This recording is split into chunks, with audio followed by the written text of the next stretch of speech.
दोस्तों राधे राधे। आज हम अपनी वीडियो गद्दी विधा की डाल रहे हैं नाटक से।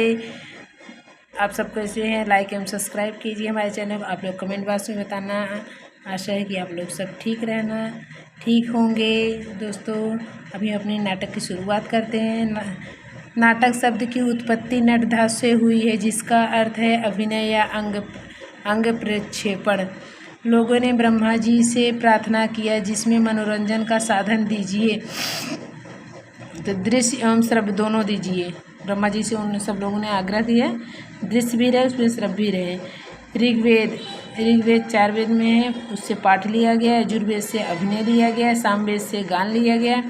अथर्ववेद से रस लिया गया। एवं उसके बाद नाटक की सूक्ति हुई, नाटक की सृष्टि हुई। दूसरी तीसरी सप्तर्षि आचार्य भरत मुनि ने नाटक का शास्त्र नाट्यशास्त्र कहा है। भरत मुनि ने नाट्यशास्त्र को पंचम वेद एवं चतुर्दम वेद संभवम।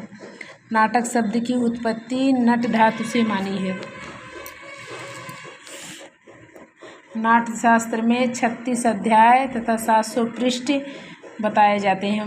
भरत मुनि के अनुसार IMP दोस्तों, भरत मुनि के अनुसार लोक के सुख दुखान्विक स्वभाव को अंग आदि अभिनय द्वारा व्यक्त करना ही नाटक है। लोग संसार से सुख दुख।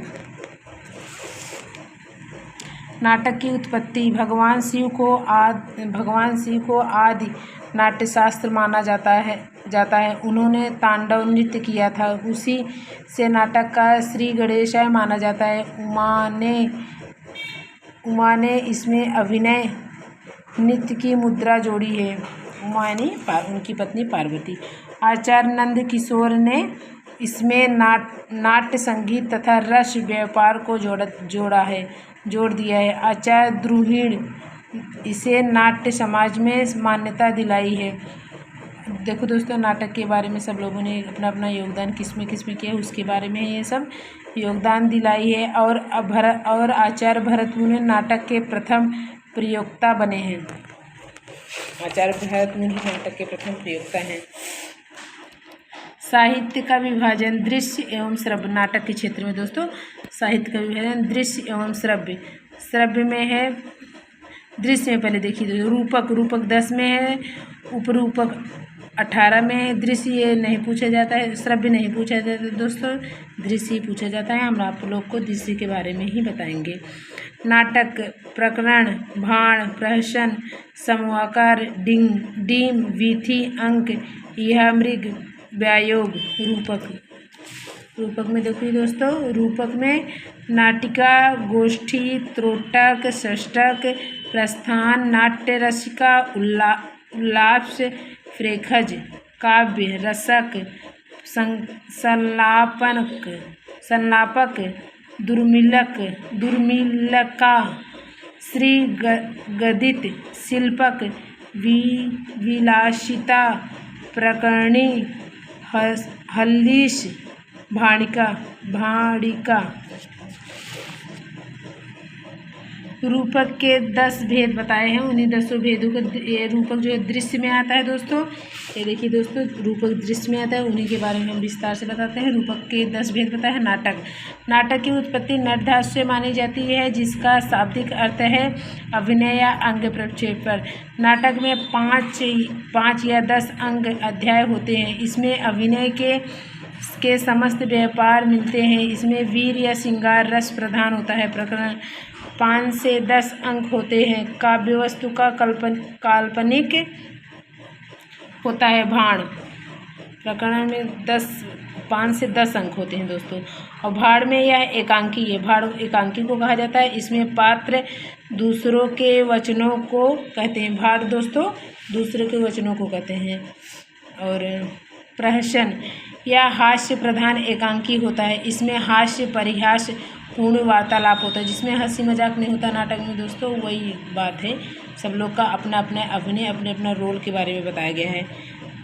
व्यायोग एक एकांकी है। इसमें हास्य श्रृंगार शांति रस की स्थिति नहीं होती है। समवाकार यह 4 से 5 अंकों का रूपक रूपक नाटक है। इसमें वीर रस प्रधान होता है तथा इसकी कथा किसी देवता या असुर से संबद्ध होती है। डीम, इसमें 4 अंक होते हैं। इसमें माया इंद्रजाल के दृश्य होते हैं। बीथी दोस्तों 8वां, बीथी एकांकी है। यह श्रृंगार रस प्रधान होता है। इसकी कथा काल्पनिक होती है। अंक, एकांकी है। इसमें करुण रस प्रधान होता है। इसमें स्त्री का विलास सर्वाधिक होता है। यह मृग 4 अंक का होता है। युद्ध की संभावना होती है। यह मृग में दोस्तों युद्ध की संभावना होती है किंतु युद्ध टल जाता है। युद्ध की संभावना इसलिए होती है, युद्ध भी टल जाता है। नाटक के तत्व देखिए, आचार्य भरत मुनि के अनुसार नाटक के 4 तत्व माने जाते हैं। कथा वस्तु, नायक एवं पात्र, अभिनय, रस। कथा वस्तु यह नाटक का प्रमुख अंग है। इसके 2 भेद होते हैं, दृश्य कथा वस्तु एवं सूक्ष्म कथा वस्तु। दृश्य कथा वस्तु दोषी, जिस कथा वस्तु को रंगमंच पर दिखाया जाता है उसे दृश्य कथा वस्तु कहते हैं। सूक्ष्म कथा वस्तु को देखिए दोस्तों, सूक्ष्म कथा वस्तु को जिन उपायों द्वारा सूचित दिखाया उन्हें अर्थक्षेपण कहा जाता है। इसकी संख्या 5 होती है। सूची की कथा वस्तु की संख्या 5 होती है। अर्थोक्षेपक का विभाजन दोस्तों अर्थोक्षेपक जो है 5 प्रकार के होते हैं। विषंभक, प्रवेशक, चूलिका, अंगमुखी, अयस्का, अवाक्तार। भूत एवं भावी घटनाओं का, विषंभक जो है ना भूत एवं भावी घटनाओं का दर्शन कराता है। विषंभक भूत एवं भावी घटनाओं की सूचना मध्य श्रेणी के पात्रों द्वारा दी जाती है। प्रवेशक भूत एवं भावी घटनाओं की सूचना निम्न श्रेणी के पात्रों द्वारा दी जाती है। चूलिका पर्दे के पीछे बैठे हुए पात्रों द्वारा पर्दे के पीछे बैठे हुए पात्रों द्वारा वस्तु या घटना की जानकारी दी जाती है। जो पर्दे के पीछे से दोस्तों वो बताते हैं ये अब होने वाला है, उसे चूलिका कहते हैं। अंक, मुख, अंकाश्य अंग की समाप्ति पर जाते हुए पात्रों द्वारा अगले अंक में आने वाली सूचना देते हैं। जो अगला भाग होने वाला होता है माइक में आप बोलते नहीं, यानी वो अंक, मुख, अंकाश कहा जाता है। अंकावतर अंक की समाप्ति के पहले ही अंक की कथा वस्तु का प्रारंभ करना। नाटक होता है दोस्तों, कोई आता है माइक में बोलता है अभी ये होने वाला है, आप लोग बैठ जाइए शांति से, उसे कहते हैं दोस्तों। स्रोत के आधार पर कथा वस्तु 3 प्रकार के हैं। प्रख्यात, यह कथा इतिहास और पुराण से ली जाती है, जैसे अभिज्ञान, शकुंतला, रुद्रा, राक्षस, स्कंद उत्पाद्य। यह काल्पनिक कथा वस्तु होती है, जैसे मालती माधोश्री। इसमें इतिहास और कल्पना दोनों का मिश्रण होता है।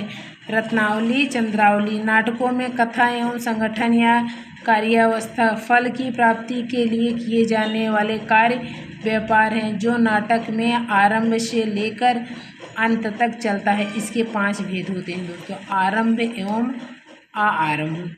मुख्य फल की प्राप्ति या सिद्ध के लिए नायक में जो उत्सुकता होती है उसे प्रारंभ या आरंभ कहते हैं। यत्न, फल की प्राप्ति के लिए नायक बड़े वेग से जो प्रयत्न करता है उसे यत्न कहते हैं दोस्तों। प्रत्याशा, जब अनुकूल परिस्थिति के कारण फल प्राप्ति की संभावना होती है किंतु विघ्न के कारण वह असंभव दिखाई देता है, उसे संदिग्ध अवस्था प्रत्याशा कहते हैं। नियताप्ति, विघ्न के हट जाने के बाद फल की प्राप्ति निश्चित हो जाती है, उस स्थिति को हमें नियताप्ति कहते हैं। फलागम, जब इष्ट फल की प्राप्ति हो जाती है उस स्थिति को फलागम कहते हैं। अर्थ प्राकृत, कार्य की सिद्धि के लिए जो साधन है उसे अर्थ प्राकृत कहते हैं। इसकी संख्या 5 है। बीज, यह नाटक का मुख्य कारण होता है। बिंदु, अवान्त कथा के छूट जाने पर जो उस कथा को जोड़ता है और आगे बढ़ाता है उसे बिंदु कहते हैं। पताका यह प्रासंगिक कथा है जो मुख्य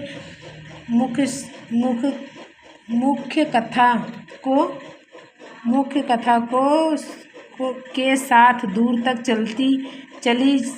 चली जाती है, पताका कहते हैं दोस्तों। प्रकरणी यह वह प्रासंगिक कथा है जो मुख्य कथा के साथ थोड़ी दूर तक चलती है, थोड़ी दूर तक प्रकरण कहता है। कार्य का अर्थ है फल की प्राप्ति, जैसे रामायण में रावण का वध, उसे कार्य कहते हैं दोस्तों।